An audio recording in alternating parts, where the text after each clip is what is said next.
Aquí comienza Desde el Fagot, un programa donde el fagot es el protagonista. Charlas con músicos y músicas, perspectivas y experiencias sobre el instrumento. Idea y conducción, Ezequiel Feingersch. Realización audiovisual, Tomás Bravo Sternberg y Federico Bravo.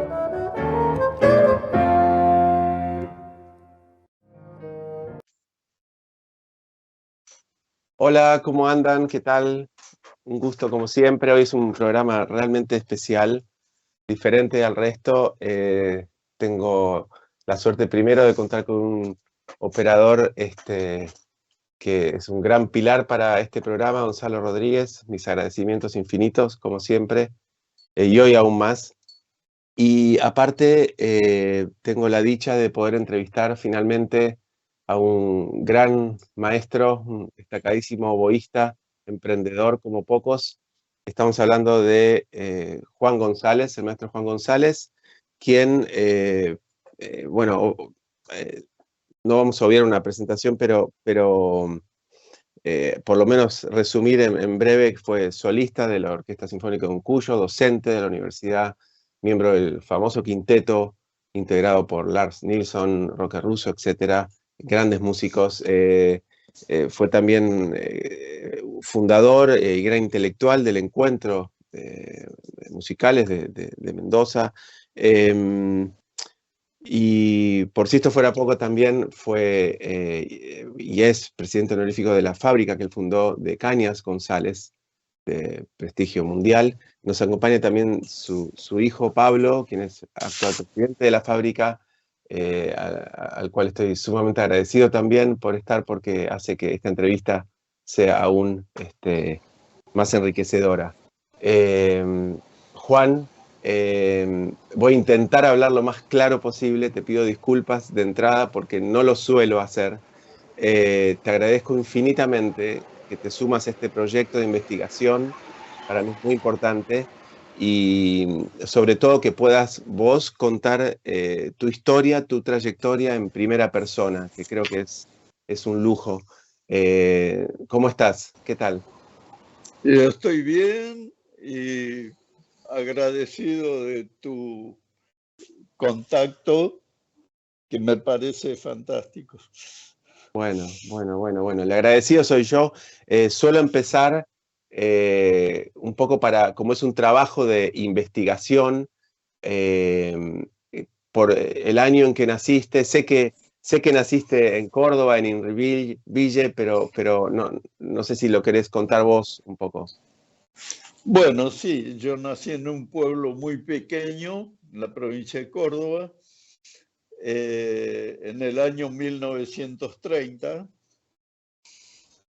mes de marzo, y a los pocos años, por el trabajo de mi padre, nos fuimos a, a Belleville, que es una pequeña ciudad, pero mucho más grande que aquel pueblito. ¿Me escuchas bien? Sí, perfecto.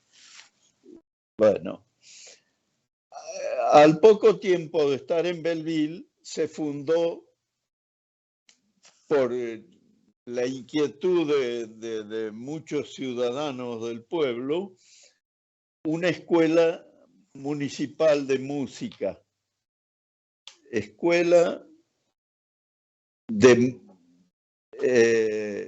Escuela de Música de la Municipalidad de Belleville, y su director fue el maestro Ernesto Bianchi, un músico italiano muy bueno. Así que, bueno, yo ahí empecé mi historia estudiando la trompeta a los 8 años. Eso fue en el 1938. En mi casa era todo música, porque todos mis hermanos fueron a estudiar a la escuela de música, los varones, éramos 5, y en mi casa era toda la mañana música por todos lados. Venían a estudiar a mi casa, era así. Al punto tal de que un zorzal que teníamos en jaula aprendió algunas de las cosas que nosotros tocábamos. Eso como anécdota te lo digo. Bueno, así pasó hasta que yo llegué a... bueno. No, digo que, digamos, está bueno, pero él te preguntó por el año de nacimiento y todo, y seguramente te va a querer hacer preguntas, entonces no contés toda la historia, sino se te va a ir. No, está perfecto, Pablo, mil gracias, pero la idea es que él hable y que todos los entrevistados hablen libremente. No, sí. Yo dejo un título más, como para que hablen. a ver, discúlpame que haya interrumpido, pero va a ser mucho más fácil para él si, digamos, si él entiende que vamos llevando la entrevista porque vos seguramente tenés preguntas para hacerles puntuales y todo, entonces si nos vamos introduciendo así va a ser mucho más fluido para él. No, pero está perfecto. Gracias, Pablo. Juan, y estabas con la trompeta y pasaste por otros instrumentos para llegar al oboe. ¿Cómo llegaste al oboe? Bueno, eso fue una circunstancia. Yo ingresé a las bandas de música que se estaban creando en ese momento en la aeronáutica argentina. Cada base aérea formó su banda y yo tenía 18 años y había dejado de estudiar en la escuela secundaria porque terminé el primer año en la industrial y decidí que mi trabajo era la música, así que abandoné la escuela secundaria y me dediqué a la música. Yo tocaba en aquel tiempo la trompeta y hacía música popular. O sea que todos los fines de semana me iba a tocar a los bailes que generalmente eran los boliches del campo. Claro. Así que bueno, una gran experiencia, tanto desde el punto de vista profesional como desde el punto de vista de conocer a la gente. Pasado un tiempo, yo me trasladé a la ciudad de Córdoba y ahí el maestro director de la banda de aeronáutica de la Escuela de Aviación Militar me llama un día y me dice: mire, González, yo trompetista tengo mucho, yo tocaba la trompeta, así que lo vamos a hacer tocar el oboe. ¿Y eso qué? Le digo yo. No, un instrumento bueno, va a ver usted. Y va y viene, bueno, dele. Porque si no, usted va a tener que tocar el tambor nada más acá. No, a mí me asustó, claro. Y esa fue la razón por la cual que yo pasé a estudiar el oboe. Me escucha bien, ¿no? Sí. Bueno, Y al poco tiempo de estudiar yo me di cuenta que en Córdoba no había en ese tiempo no había un maestro que a mí me cayera bien. Y ya me había enterado que el gran maestro estaba en Buenos Aires. Así que un día que el inspector musical de aeronáutica pasó por Córdoba, le pedí una audiencia, me atendió muy bien. Le digo: mire, maestro, yo estoy estudiando el oboe, pero como veo las cosas acá no voy a poder progresar. Me quisiera ir a Buenos Aires. Bueno, me dice: ¿cómo se llama usted? Fulano de tal. A los 3 meses me salió el pase y fui a dar a Palomar, a la base aérea de Palomar en Buenos Aires. Ahí conseguí alojamiento en el casino de suboficiales, así que me instalé y me puse a estudiar me fui a estudiar con el maestro Pedro Di Gregorio, que era en aquel tiempo, junto con Pedro Coquiararo, eran los dos oboístas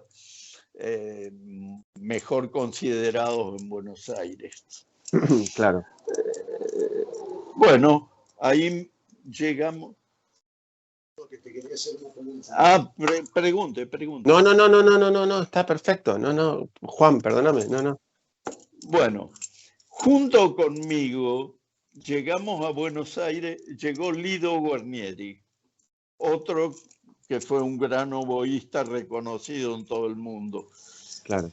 Así que estudiábamos juntos con distintos maestros, los dos mejores que había en Buenos Aires. Él con Pedro Coquiararo y yo con Pedro Di Gregorio. Ajá. ¿Pudo entendérmelo? Sí. Bueno, y de ahí ya vinieron las oportunidades para trabajar.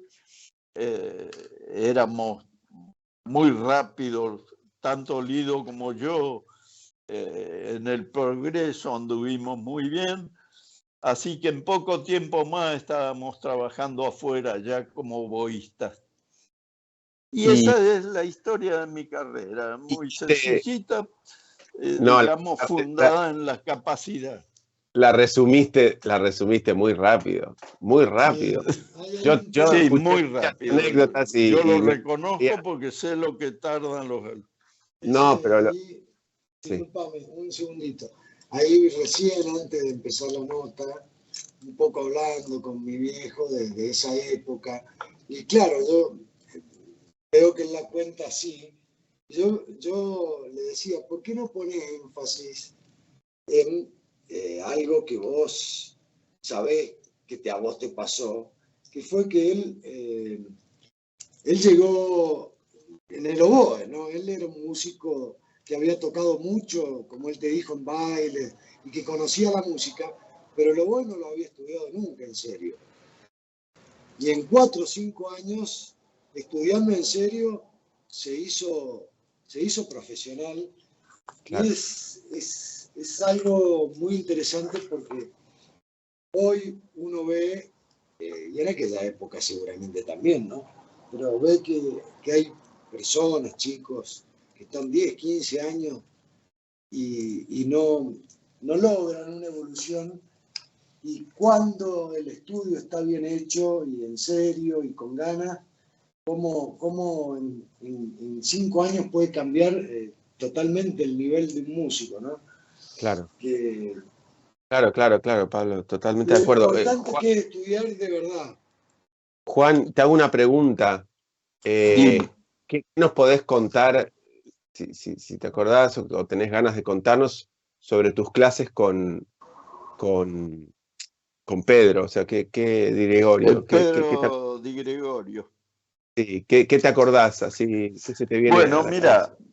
Una gran casualidad era que Pedro Di Gregorio en ese tiempo vivía en Caseros. ¿Ah? Yo estaba en Palomar, era muy cerca. ¿Ah? Así que directamente él daba las clases en Lanús, creo, si no recuerdo mal.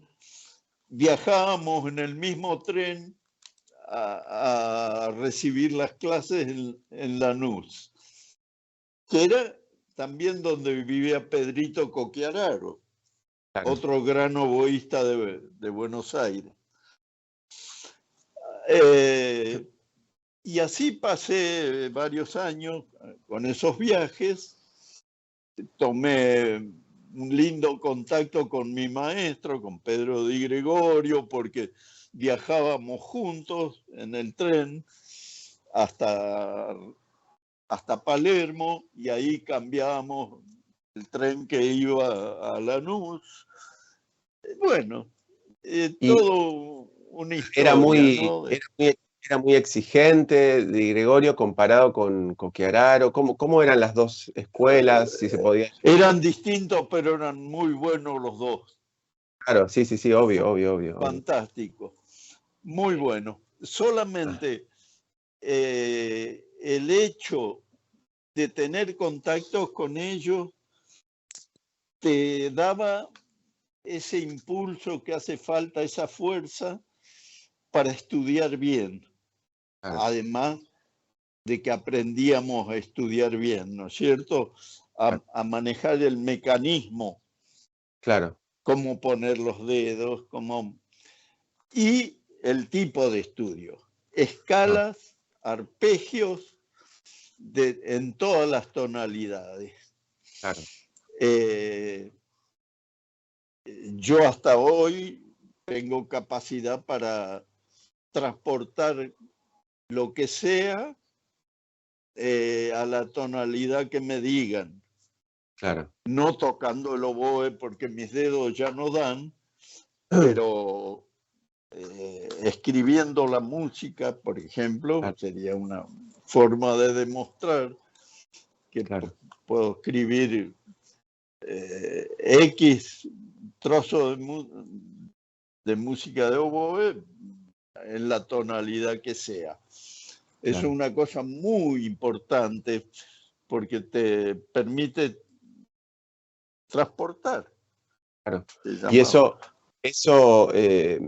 las clases con Di Gregorio también se fueron dando, tocando con él en la orquesta, tal vez. ¿Pudiste tocar con él? Sí, yo tocaba de segundo con él, toqué 2 años en la Nacional, toqué con Pedrito un poco tiempo en el Colón porque Pedrito lo contrataron en México. Es decir, yo entré al Teatro Colón con Pedro Coquiararo, un gran oboísta que ustedes se deben recordar. Pero al poquito tiempo de estar juntos en el Colón, a él lo contrataron en México, si no recuerdo mal, así que quedé con otro oboísta que había, que era el suplente, y bueno, no era lo mismo, pero bueno, tuve una linda experiencia en el teatro también. Y con Lido. Te agrego que tocar de segundo bien es a veces un poco más difícil que tocar de primero para un buen oboísta, ¿no? Un buen instrumentista. Sí. Porque el segundo, además de tocar bien, tiene que amoldarse a lo que hace el primero. Sí. Siempre de acuerdo con esa forma de pensar. El segundo oboe es el instrumento más difícil de toda la orquesta, creo. Sí. Y con Lido Guarnieri, Juan, ¿qué nos con podés Lido contar? Guarnieri, además de ser grandes amigos, compañeros, estudiábamos uno en cada habitación, teníamos una habitación uno al lado de otro en el casino de suboficiales y aprendimos a estudiar bien los dos. Y él me mostraba, me hacía con tal cosa que había logrado y bueno, y por ahí yo también le mostraba a él. Estudiamos mucho y muy bien. Es importante eso, que el estudio no sea una rutina, sino como un momento de investigación. Claro. Decir esto, ¿por qué así y no así? Claro. ¿No? Una cosa muy interesante para tener realmente una evolución. Claro. ¿Y cómo ves justamente ese tema hoy con los jóvenes músicos, el estudio? ¿Viste? Es una realidad muy diferente, ¿no? La realidad cuando vos empezaste, que hoy los chicos, con todo el acceso y el conocimiento que pueden llegar poder conseguir, pero ¿cómo los ves a los jóvenes estudiando? Mira, yo no tengo mucha oportunidad ahora de ver, porque estoy muy metido en la fábrica. Pero, en fin, dejémoslo. No. Okay. Bueno, no, es un tema para mí. Digo que podría ser un poco mejor. Ajá. Siempre hay esa hablo de Mendoza, ¿eh? Estoy hablando sobre lo que veo acá. Sí, tampoco creo que todas las cátedras en Mendoza y en la Argentina se pueda generalizar. Yo creo que aún hay cátedras muy buenas y cátedras no tan buenas. A veces por ahí depende. Bueno, una de las cosas que nosotros logramos junto con Atilio Cascón, el primer clarinete, fue que lo que pasa es que el oboísta en la universidad lo consideraban solista de la orquesta. La cátedra la habían añadido para que el sueldo completo por las horas de trabajo pudiera, digamos, satisfacer al profesional que venía. Entonces, lo que logramos con mi compañero clarinetista fue que la cátedra fuera en serio. Primero, no teníamos aula. Trabajamos para que consideren que la escuela de música no era una escuela de piano, sino una escuela de piano, oboe, violín, clarinete, flauta. Trajimos a Lars Nilsson por inquietud nuestra desde Suecia. Es decir, le dimos a la Escuela de Música de la Universidad Nacional de Cuyo una forma más académica. Claro. Así que, bueno, supongo que algo se hizo y hoy no puedo opinar demasiado porque no tengo tanto contacto, pero bueno, supongo que sigue andando bien. Sí, no, ahora vamos a llegar, si te parece, a esa etapa tan mágica, te diría, la parte de la universidad tuya como docente, el quinteto.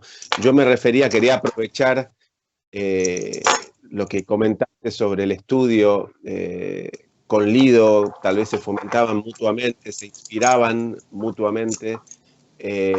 También en una época donde tal vez las herramientas, tanto pedagógicas como de métodos, de instrumentos, la técnica del instrumento no era tan vasta como hoy, ¿no? No toques ahí. Pero fue un pensamiento, no me tenés que responder, olvídate, es un pensamiento mío. Yo se lo resumo un poco tu pregunta. De la época de estudio, donde vos compartiste mucho tiempo con Lido. Sí. ¿Cómo se complementaban? ¿Cómo interactuaban entre ustedes? ¿Estudiaban juntos? ¿Hacían dúo? ¿De qué manera? No, generalmente estudiábamos cada uno por su cuenta, pero intercambiando opiniones. Fíjate esto que así, asado. Claro. Pasándonos las cosas que íbamos incorporando cada uno. Claro. Felizmente para él era mucho más aventurero que en aquel tiempo fue la Revolución Cubana. Claro. Y Lido se fue de baja y se fue a Cuba. Claro. Y de allí, cuando no le gustó más el asunto como venía, se fue a Europa del Este, no recuerdo a qué país, y de ahí ya no volvió nunca más a Sudamérica por ese tiempo y se hizo internacional. Claro. Yo recuerdo que Lido fue a un concierto de la Filarmónica de Israel, se fue al camarín en el intervalo, al camarín del director de la orquesta, uno de los directores de primera línea del mundo, le dijo: yo soy oboísta y quiero tocar en esta orquesta sinfónica, en la Filarmónica de Israel. El director se sorprendió, le dijo: a ver, y tocó. Y quedó en la orquesta. A partir de ahí se enganchó. Son anécdotas muy valiosas, ¿no? Antes de tener que ir a la pausa, Juan, ¿podés resumirme un poco cómo describirías la forma de tocar de Gregorio con respecto a la forma de tocar de Coquiararo, por ejemplo? Dos personalidades únicas pero diferentes, ¿no? Está bien. ¿Cómo los describirías? No, a ver, él te dice si podrías describir qué diferencias tenían en la forma de tocar. Vos, Pedro, a tu punto de vista. Yo lo siento intensamente, la diferencia. Eran dos cosas hermosas. Hacé cuenta que mirás un clavel y una rosa. Los dos de primera. Y distintos. Bueno. Sí. Un poco aventurero sería decirte que Di Gregorio era más formalista y Coquiararo era más espontáneo. Ajá. Ahora, escuchabas uno a otro y eran realmente buenos para la época, estoy hablando. Hoy hay escuelas donde salen tipos, no sé si en Argentina, porque no estoy muy enterado, pero en el mundo hay escuelas buenas. Berlín, por ejemplo. Bueno, Juan, creo que tenemos que ir a una pausa y después seguimos hablando. Tal vez hablamos un poco de tus viajes para Mendoza. Quédate escuchando Desde el Fagot. Desde el Fagot. Radio Damus, la radio del Damus. Música, debates, información, actualidad y humor. Llévanos a todos lados, bajate la aplicación y sé parte de este espacio. Radio Damus, nuestros sonidos.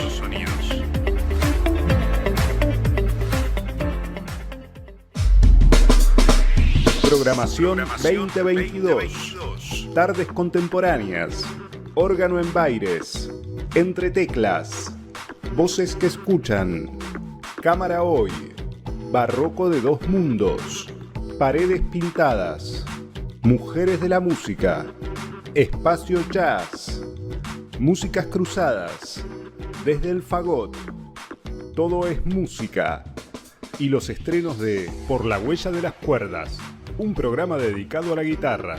Dígame licenciade. Un programa de graduados y graduadas. Radio Damus. Nuestros sonidos.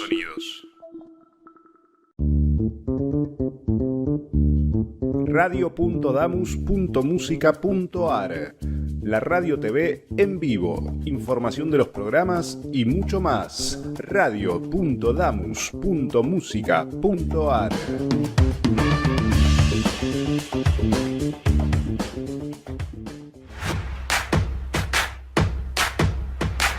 ¿Querés difundir tu empresa, negocio o actividades?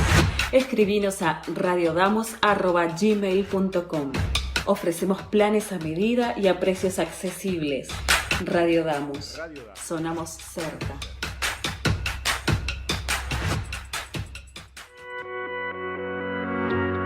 Sumate a nuestra programación. La radio del Damus está abierta a propuestas. Si sos docente, no docente, estudiante, graduado o graduada del Damus, tenés tu lugar en la radio. El espacio es gratuito y te ayudamos a preparar tu programa. Escribinos a radiodamus@gmail.com o buscanos en Facebook e Instagram. Radio Damus, tu radio.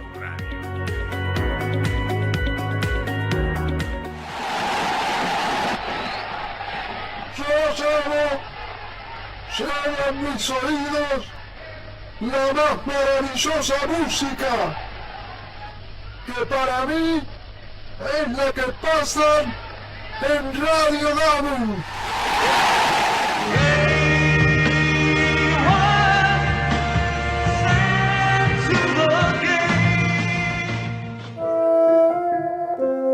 Seguimos con Desde el Fagot. Bueno, seguimos conversando entonces con el destacadísimo oboísta, maestro Juan González, que nos acompaña también su hijo Pablo. Juan, estábamos en Buenos Aires, vos en tu estadio de estudiante, tocando en el Teatro Colón. ¿Cómo decidís irte de Buenos Aires y por qué razón te vas? En el año 1964 yo había dejado en el 62 de trabajar en la música, porque la familia de mi señora tenía una gran industria de cuchillería y mi cuñado me quería tener en la fábrica. Así que tengo un periodo muy corto de industrial. Era una industria media con 200 obreros, digamos, intermedia. Llegó un momento que le dije a mi cuñado, mira, yo soy músico y yo voy a seguir con lo mío, yo no sirvo para esto, hablando de la industria. Así que, bueno, ahí fui que justo me llama un amigo que estaba en Mendoza, me dice, mira, acá el concertino te ha propuesto el respaldo del concertino, el que toca al lado del primer violín, te ha escuchado por radio tocar una obra argentina de Williams, Roberto Williams, el compositor, que se llamaba el Rancho Abandonado.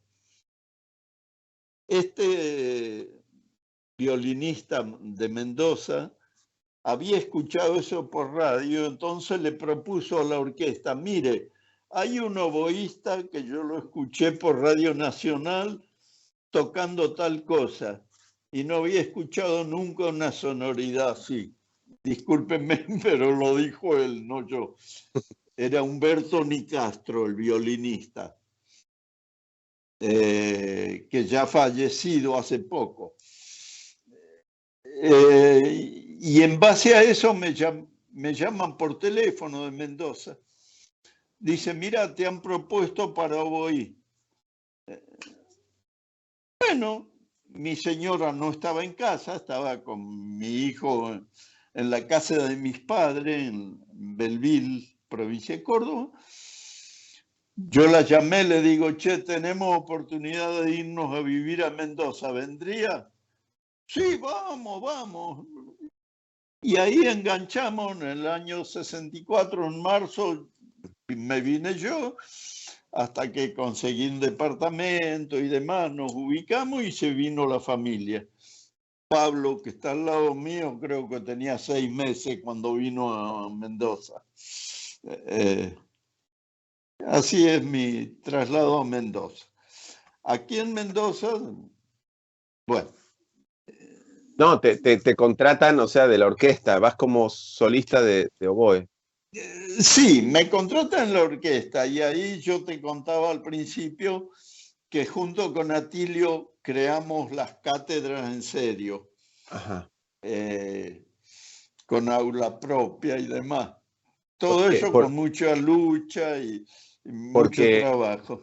El combo, por decirlo de alguna forma, laboral era músico de la orquesta y docente en la universidad, juntos, ¿no? Sí, en realidad para ellos no tenía importancia la docencia. Estaban con lo de la orquesta nada más. Pero la parte de docente la empujamos nosotros, Atilio Cascón y yo. Ajá. Ajá. Y en la orquesta, para ordenarnos un poquito, en la orquesta, ¿quiénes eran tus colegas, tanto de oboes como de los vientos, si te acordás? Santiago Pereira era el segundo oboe,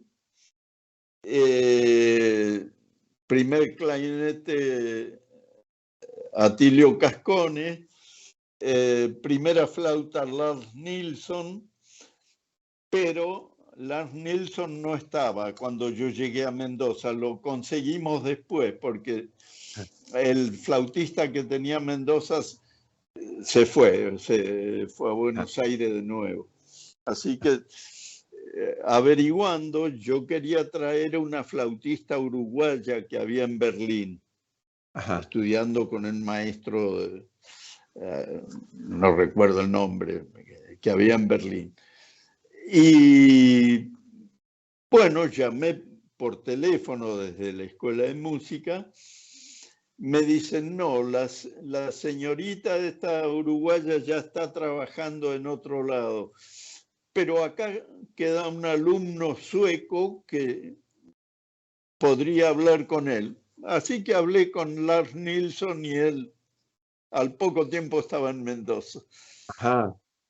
Muy jovencito, ¿no? Fue. Muy jovencito, claro. Éramos todos jovencitos. ¿Y en fagot quién estaba? Y el fagot tampoco había. Así que conseguimos a Roque Russo. Ajá. Roque Russo, un gran fagotista. Sí, claro. O sea que ahí se armó lo que después vendría a ser el famoso y ahí quinteto. se armó el quinteto. Claro. Lars Nilsson, Juan José González, Atilio Cascone y el cornista, un colega chileno, Hernán Salinas. Ajá. Con ese quinteto trabajamos tanto en Argentina como en Chile, y luego hicimos una gira de conciertos didácticos en Suecia. Hicimos, creo que 22 conciertos didácticos en escuelas primarias de Suecia. Ajá. Todo eso está en los periódicos suecos del año 1972. Ajá. Todos los días salía media página hasta una página de comentario sobre nuestros conciertos. Claro. Nosotros recopilamos todo eso, lo mandamos a la embajada argentina, pero fue una época muy mala. No sé qué pasó, nunca se publicó. Así que debe estar en la Cancillería argentina, por ahí. todo el papelerío ese. Y la labor que hicieron en Mendoza con el quinteto fue muy grande, tengo entendido, ¿no es cierto? Sí, Toda la- sí, sí. sí. Muy ¿No intensa, sí. querés contar? Sí, hacían permanente conciertos, ensayos prácticamente todos los días, Ajá. así que trabajábamos de la mañana a la noche. Sí, yo creo que en una etapa de su vida fue la actividad musical. Yo recuerdo que en algún momento de tu vida el quinteto fue la actividad musical más importante que vos desarrollabas, más importante que la orquesta. Sí, Y era general, los cinco le habían encontrado... fue muy reconocido nuestro quinteto en Argentina, en Uruguay, en Chile. Viajamos bastante de trabajo. ¿Y cómo era el trabajo con el quinteto? Un día tipo, un ensayo, ¿qué recordás? ¿Qué tipo de trabajo hacían? No, ensayos, estudio. Es una forma no tocar como sale, sino estar buscando integrar los sonidos. Y ensayaban más allá de los conciertos, ensayaban laboriosamente todos los días. Sí. Sí. Ensayábamos todos los días. No recuerdo si quedaba un día sin ensayo. No te lo puedo asegurar eso, pero sí, era prácticamente todos los días. Y bueno, y conciertos muy seguidos acá. Aparte de que individualmente hacíamos muchos recitales con piano. Claro. Con algún pianista de la escuela de música. Y con el otro gran quinteto argentino, que era el del Mozarteum, acá en Buenos Aires, ¿qué relación tenían estando Pedro? No teníamos, porque el Mozarteum creo que terminó en ese tiempo, o al poco tiempo, pero no hubo competencia, no hubo... Yo lamentablemente tengo una operación de cerebro y algunas cosas se me han borrado. Esa es la verdad. El hecho que tocaste con el gran maestro del fagot, Roque Russo, siendo un programa de investigación de fagot, para mí es algo no menor. ¿Qué podés contarnos de haber tocado con él? Me acuerdo de un trío que había. No, con Roque estábamos así, en todo. Con Lars, con Roque, con Atilio, cuarteto bárbaro. Parece que se decía que era una personalidad muy divertida, Roque, ¿no? Sí. Era especial para invitarlo a comer. Sí. Sí. Y aún así funcionaba todo como tenía que funcionar. O sea, Lars, vos, Roque. Sí. Sí. Buenos tiempos. Lindo Ajá. trabajo hacíamos. Ajá. Y en la orquesta, ¿cómo era tocar con ellos? Imagino que continuaba el trabajo del quinteto dentro de la orquesta, ¿no? Mirá,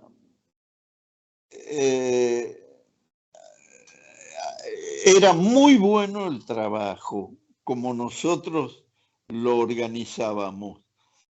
Nuestra costumbre de que en tal cosa, esto, lo otro. Y el problema de Mendoza era que no tenía una sala adecuada. Nosotros trabajábamos en el mejor... en el mejor de los tiempos trabajábamos en el Teatro Independencia y no era nada bueno. Se escuchaban cuando pasaban los carros con el trote del caballo, se escuchaba de adentro del teatro. Con eso te digo todo. Claro. Hoy tiene un auditorio y bueno, un poco mejor está, pero tampoco, no tiene lo que tiene San Juan, Mendoza. Está un poco quedada. Claro, ellos tienen ahora el nuevo auditorio. No es falta de dinero, es falta de interés. Claro. Mendoza es una provincia rica. Claro. Pero bueno, son intereses.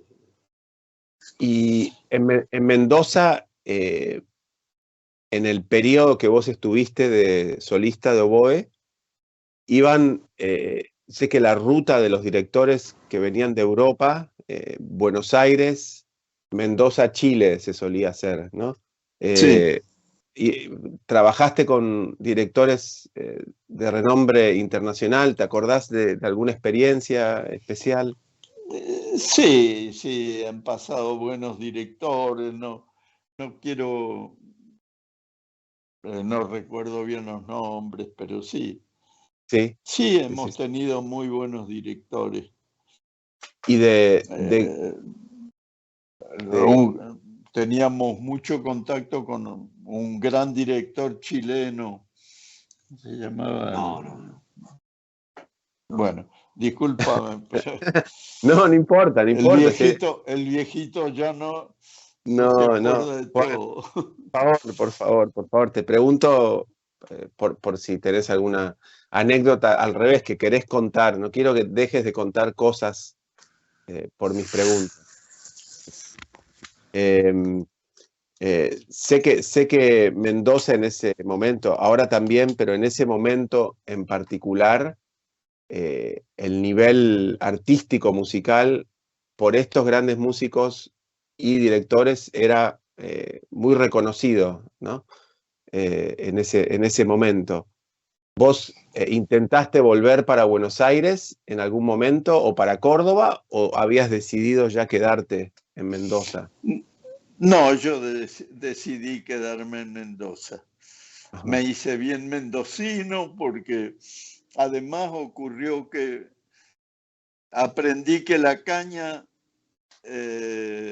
era fácil cosecharla en Mendoza. Ahora después vamos a hablar de ese tema. Lo que pasa es que no lo quiero dejar por la mitad, por eso no lo estoy tocando. El tema de tu fábrica, de la fábrica de ustedes, es mágico y tener el privilegio de poder conversar con ustedes en ese sentido es único. No quería dejar de lado aspectos sumamente importantes, sobre todo para vos, que nos cuentes anécdotas o momentos que se te vienen a la memoria, porque me parecen únicos. Por más menores que te parezcan a vos, para uno como músico hoy docente son muy importantes. Así que yo si puedo aportar un poco a la memoria que si yo puedo aportar un poco, sí. Por ahí en los años 70 y algo, cuando se hacían los encuentros de música, estaban todos estos que han nombrado, estos músicos como Roque, como Lars, mi viejo, eran tipos de 40 años, que vivían todo, esto lo vas a tirar, papi, y vivían los 5 más otros músicos de la orquesta, realmente vivían el 100% para la música.